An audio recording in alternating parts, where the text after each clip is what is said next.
President Trump says he will take on the gender agenda on day one. With the stroke of my pen on day one, we're going to stop the transgender lunacy. Under the Trump administration, it will be the official policy of the United States government that there are only two genders, male and female.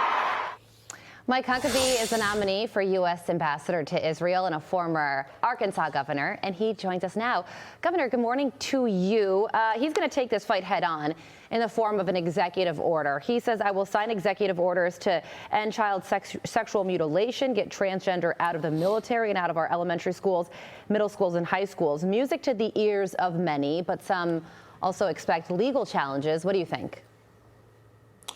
Well, I think it's pretty evident that he's going to take that playbook that says follow the science. There are two genders. Biologically, that's what we have. Look, I feel for people who have gender dysphoria. I think that there's a great need, especially among younger people, to help them, get them counseling, get them some understanding.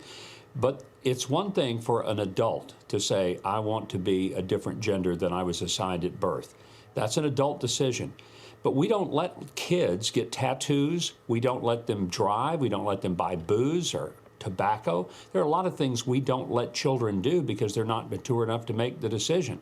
When anyone thinks that a child is mature enough to make the decision to mutilate their bodies, to go through a chemical castration, something that is irreversible and that will leave them with lifelong medical consequences, that is insanity. And I'm so grateful the president just had the courage to stand up and say, we're not going to keep playing this game. We're just not. It's one of the things I think that a lot of Americans woke up on Election Day and said, you know, we try to be nice, we're trying to be considerate and thoughtful, but some things we just have to say, no, that's crazy. And that was crazy to say that kids who couldn't do certain things that were adult activities could make such decisions.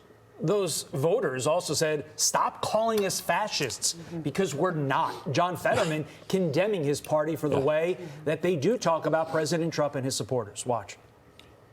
It's not a word that I would use because you put a lot of Democrats, especially in my state, that I know and I happen to love people that are going to vote for Trump, and they are not fascist.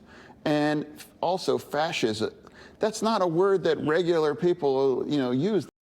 He nails it, but why do so many Democrats don't think like Fetterman? Why do they not think like Fetterman and say, okay, we're going to attack the people that are our mothers, our fathers, our brothers, our sisters, our friends, and call them fascists for voting for somebody? It seems like a horrible way to get elected, as November 5th showed.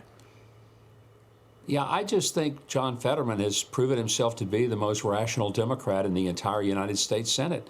I want to meet him, and during the confirmation process, I hope I get a chance to visit with him, because I want to say to his face, in person, that I apologize for having misjudged him during the election when he beat Dr. Oz a few years back.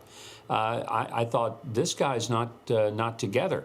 But he is together. And when I listen to him, I think he's making more sense than all of the Democrats and most of the Republicans. I just find him refreshing. He's so darn transparent. And his comments there were spot on. Good for him. And I owe him a face-to-face apology for misjudging him, and I look forward to making it. Well, that would be another reach across the aisle moment that I'm sure he would appreciate. So Cardinal Dolan was on with Maria Bartiromo yesterday. It was a great interview. And he talked about how he believes there's a newfound appreciation for faith in this country and how Donald Trump has tapped into that. Listen here. And there seems to be a newfound appreciation for the role of faith, especially in our country, okay? I think President Trump tapped into that. I think the assassination attempts kind of renewed in him, oh my, there's something beyond me that I think is watching over me and has got a task for me. And what he expresses personally seems to be expressed more and more throughout the world. So with the Christmas season in mind, what do you think about that? Well, you don't have to be Catholic to love Cardinal Dolan. He's just a remarkable man, and I think he's right. We're seeing a real revival of faith, And it's across the board. It's not just evangelicals, Catholics, it's across the board where people are beginning to realize that the world doesn't make a lot of sense unless we believe in God. And what a perfect time during this Christmas season. We're seeing it in the films that are really becoming blockbusters. The best Christmas pageant ever that the director of The Chosen, Dallas Jenkins, has put together. It's one of the most wonderful Christmas films for the family that's come along in decades. And it's a faith-based film, but it's not preachy. That's what I find refreshing. What we're seeing is a resurgence of the spiritual nature of knowing and believing in God rather than just something that is divisive. And I find it just so encouraging.